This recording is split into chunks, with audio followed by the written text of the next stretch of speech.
Imagine the most powerful government on the entire planet just switching off. You know, like the lights go out, the doors get locked, and millions of people are left wondering what on earth happens now. Well, that's not the plot of a new blockbuster movie. It's what's happening in Washington right now. So that's the big question, right? What happens when the whole machine just powers down?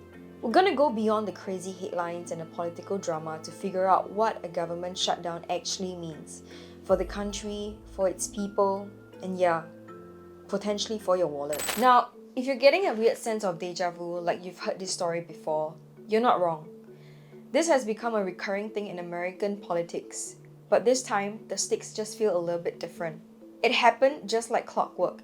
The clock ticked past midnight on October 1st. Congress couldn't get a funding bill across the finish line, and poof, just like that, the US government was officially closed for business. Instantly, a huge range of federal operations were either stopped or severely limited. So how did we end up here? Well, it boils down to a classic political standoff. On one side, you have the Democrats. They're basically saying any bill to fund the government has to include an extension for the Affordable Care Act subsidies. You know, the one that helps millions of people with their health insurance. But on the other side, Republicans are saying, whoa, hold on. Let's pass a temporary bill to keep the lights on, and we can argue about the healthcare stuff later. Neither side is willing to blink, and the gridlock is what pulled the plug. And that isn't just some abstract political fight. It has a huge immediate human cost. 750,000. That's how many federal workers were immediately sent home without any pay. Their lives were thrown into total uncertainty overnight. But here's the part that's really making people nervous this time. The thing that makes this shutdown feel so different. In the past, these furloughs were temporary. Workers knew that they'd eventually get their pay back. But this time, the White House is actually threatening mass layoffs. We're talking about turning temporary leave into permanent job loss. That's a massive escalation. And it completely changes the dynamic of this whole situation. The impact ripples out far beyond Washington, D.C. The American military personnel and air traffic controllers, they're considered essential, so they have to keep working, but they're not getting paid. And for the national parks, it might be open, but all the visitor centers and restrooms are locked up. And programs like WIC, which help feed low-income women and children, they could run completely out of money in just a matter of weeks. But like I said a minute ago, this isn't new. To really get what's happening in 2025, you gotta look back at the long history of this political staring contest. A government shutdown is basically a self-inflicted wound. It's what happens when politicians can't agree on a budget. And as wild as it sounds, it's actually happened 21 times since the late 70s. It's become a recurring and pretty powerful political weapon. When you look at this timeline, a really clear trend jumps out. Shutdowns aren't just repeating, they're getting longer and more frequent. A 21-day shutdown in the mid-90s seemed like a huge deal at the time. Then we got a 16 days one in 2013. And the big one, the record-breaking 35-day shutdown from 2018 to 2019.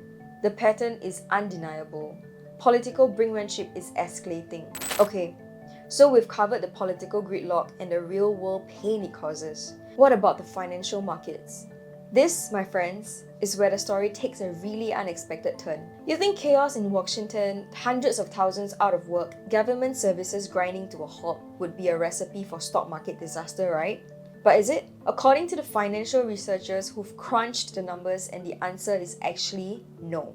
This quote from LPL Financial sums up decades of data. Shutdowns tend to be, believe it or not, a non-event for the markets. Any initial dip usually gets erased pretty quickly, and the hard data is even more mind-boggling. Check this out. After the 1990 shutdown, the S&P 500 was up 23%. After 1996, it was up 21%. After the longest shutdown in 2019, the market jumped 24% in the following year. Zoom in on the 2018 to 2019 record setter 35 days. You expect a free fall, but no. The S&P 500 actually rose 10% while the government was shut down. It seems like Wall Street basically sees all this as a political theatre, not a fundamental crisis for the economy. So the history is pretty clear. Panic selling during a shutdown has historically been a losing play.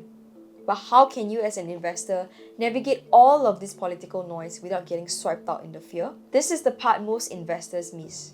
Shutdowns feel chaotic, but in reality, markets have patterns. Liquidity drops, volatility spikes, sentiment shifts, and they tend to repeat in cycles. Quant investors don't predict politics, we prepare for probabilities. By tracking how markets reacted across every past shutdown from 1980 to 2019, quants can model which sector recover faster, how volatility decays, and when capital quietly rotates back in. It's not about guessing who wins the political fight. It's about reading math beneath the noise. So let's connect the dots. A quant model doesn't just watch the news, it scans the data. It separates emotional headlines from true market signals.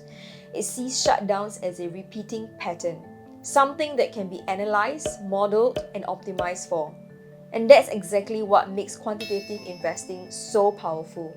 It built on discipline, data, and probability, not emotion. And that's exactly what we do inside the Quant X community.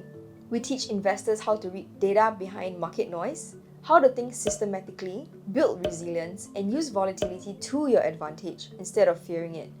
If you want to see how quants actually break down events like this shutdown, sector by sector, our community is where the data lives. Because here's the truth.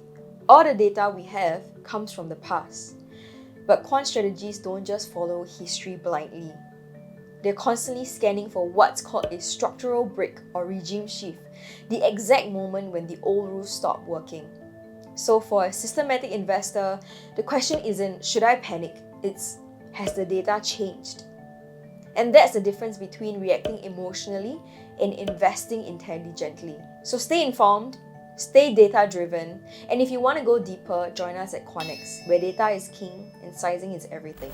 If you have found this breakdown helpful, hit the subscribe button, drop a comment with your thoughts on the shutdown, and check the link below to join our free Quant X community. We break down events like this every week through data, not drama. See you on the next one.